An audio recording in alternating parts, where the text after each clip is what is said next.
mais líquido da Bolsa. Né? Ô Alex, a gente tem falado bastante sobre os múltiplos, né? E claro que a gente está vendo a Bolsa bastante descontada, mesmo com esse rally, a gente vê vários setores, várias empresas. E até me chamou a atenção aqui, né, um relatório do Itaú BBA das ações e setores e ações que podem surfar aí num mercado principalmente descontado, né, dos múltiplos aqui no Brasil.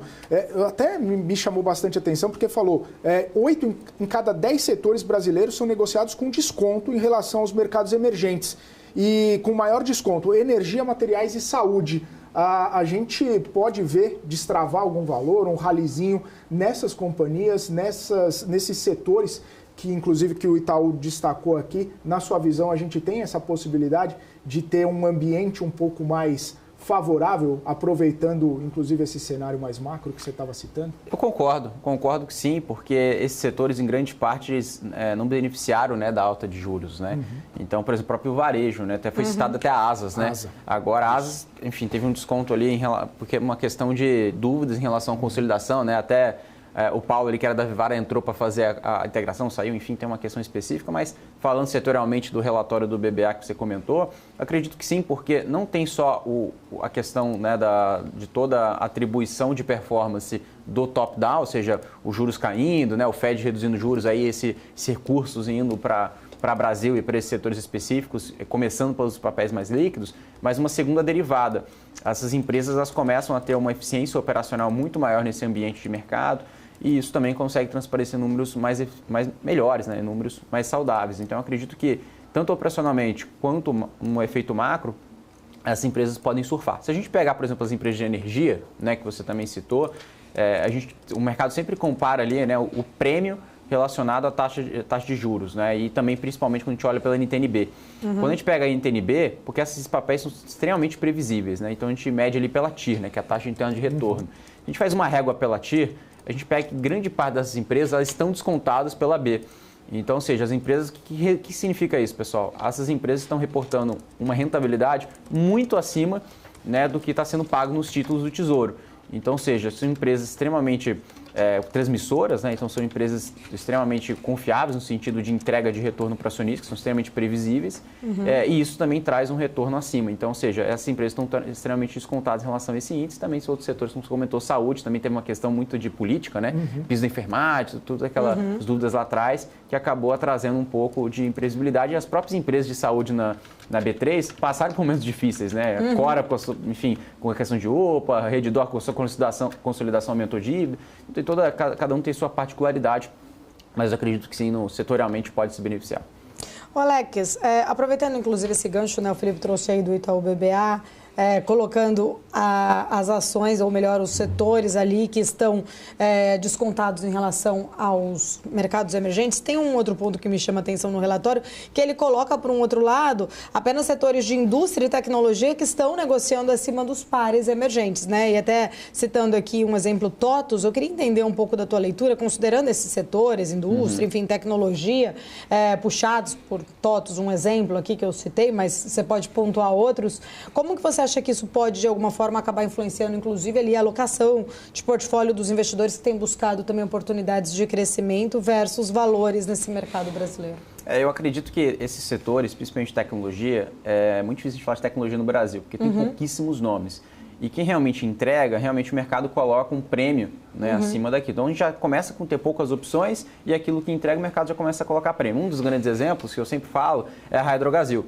Né, a Raia é uma empresa que historicamente sempre entregou e é extremamente mais precificado ali do que a média do mercado.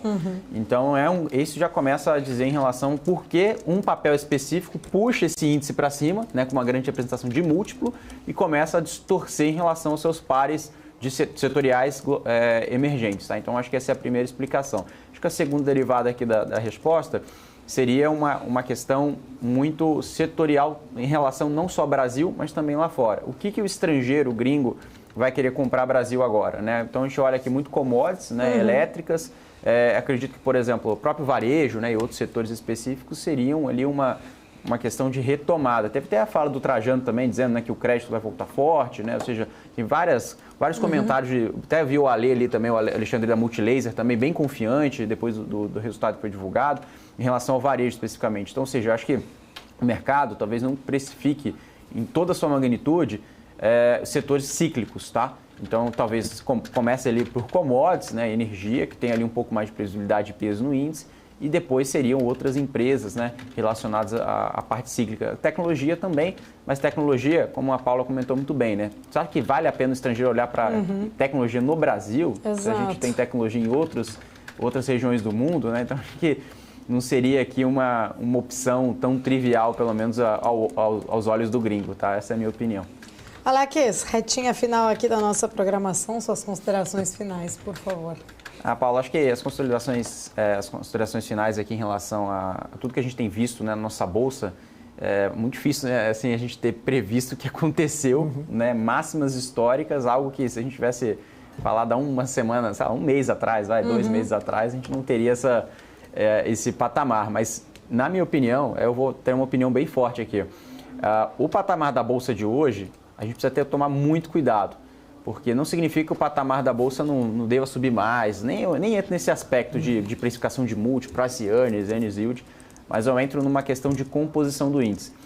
Muito que o BBA falou. A alta do índice foi atribuída a poucas ações.